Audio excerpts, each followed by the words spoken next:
జై శ్రీకృష్ణ. ఈరోజు మనము కీసరగుట్ట రామలింగేశ్వర స్వామిని గురించి తెలుసుకుందాము. లింగస్వరూపుడైన మహాశివుడు రాముని కోరిక మేరకు శ్రీరామలింగేశ్వర స్వామిగా ఉద్భవించిన అపురూప శైవ క్షేత్రమే కీసరగుట్ట. ఈ క్షేత్రంపై అనేక పురాణ గాథలు ఉన్నాయి. బ్రాహ్మణుడైన రాముడిని సంహరించిన అనంతరము సీతా సమేతంగా శ్రీరాముడు అయోధ్య నగరానికి బయలుదేరాడు. బ్రహ్మహత్య పాపాన్ని పోగొట్టుకునేందుకు ఋషుల సూచనల మేరకు శ్రీరాముడు పలు ప్రాంతాల్లో శివలింగ ప్రతిష్టాపనలు చేయ సంకల్పిస్తాడు. శ్రీరాముడు ఈ ప్రాంతం గుండా వెళుతూ ఇక్కడి ప్రకృతి రమణీయతకు ముగ్ధుడై ఇక్కడే శివలింగాన్ని ప్రతిష్ఠించడానికి పూనుకొని ముహూర్తంపై మహర్షులను కోరాడు. శివలింగాన్ని కాశీ నుంచి తేవాల్సిందిగా శ్రీరాముడు హనుమంతుడిని ఆజ్ఞాపించాడు. అక్కడికి వెళ్ళిన హనుమంతుడికి ఈశ్వరుడు 101 లింగాల రూపంలో దర్శనమిచ్చాడు. హనుమంతుడు దాంట్లో దేన్ని ఎంచుకోలేక పరమేశ్వరుని ప్రార్థించి 101 లింగాలను ఆకాశ మార్గాన కీసరగుట్టకు తీసుకొని బయలుదేరాడు. మహర్షులు నిర్ణయించిన ముహూర్తానికి హనుమంతుడు రాకపోవడంతో శ్రీరామచంద్రుడు పరమశివుడిని ప్రార్థించాడు. వారికి పరమేశ్వరుడు శివలింగ రూపంలో దర్శనమివ్వగా సీతారామచంద్రులు ఆ శివలింగాన్ని ప్రతిష్ఠించి అభిషేకించారు. అందువల్లనే శ్రీరామలింగేశ్వర స్వామి ఆలయంగా పేరు వచ్చింది. ఇంతలో హనుమంతుడు 101 శివలింగాలని తీసుకొని వచ్చాడు.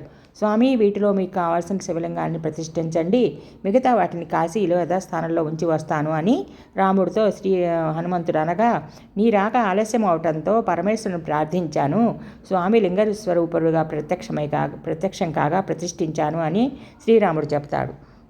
తాను తెచ్చిన శివలింగాల్లో ఏ ఒక్కటి స్వామికి ఉపయోగపడలేదనే కోపంతో హనుమంతుడు 101 శివలింగాలను తన తోకతో చుట్టి విసిరివేస్తాడు. అవి ఆ పరిసరాల్లో చెల్లాచెదురుగా పడతాయి. అప్పుడు రాముడు హనుమంతుడిని శాంతింపజేసి, ఈ క్షేత్రం ఇప్పటి నుంచి ఆచంద్రార్కం నీ పేరుతో కేసరిగిరిగా ప్రసిద్ధి చెందుతుంది అని వరమిస్తాడు. క్షేత్రపాలకుడిగా మారిన హనుమంతుడు తాను విసిరిన శివలింగాల్లో ఒకదాన్ని స్వామివారి వామభాగంలో ప్రతిష్ఠించారు. దాన్నే ఇప్పుడు మారుతి కాశీ విశ్వేశ్వర ఆలయంగా అంటున్నారు. కీసరగుట్టలోని శ్రీ రామలింగేశ్వర స్వామి చాలా మహిమగల రామలింగేశ్వర స్వామి. గర్భంలోని మూల విరాట్టుకు నిత్యం భక్తులు పాలు, పెరుగు, పంచామృతాలు, శుద్ధ జలంతో అభిషేకం చేస్తారు. ఈ అభిషేక పదార్థాలు స్వామివారి కుడివైపు భాగానికి వెళ్తాయి. ఈ పదార్థాలన్నీ ఎక్కడికి వెళ్తాయో ఇప్పటికీ ఎవరికీ తెలియదు. దాన్ని నిర్ధారించేందుకు గతంలో కొందరు సాంకేతికంగా చేసిన ప్రయత్నాలు ఫలించలేదు. అంతటి మహిమగల స్వామి ఈ స్వామి.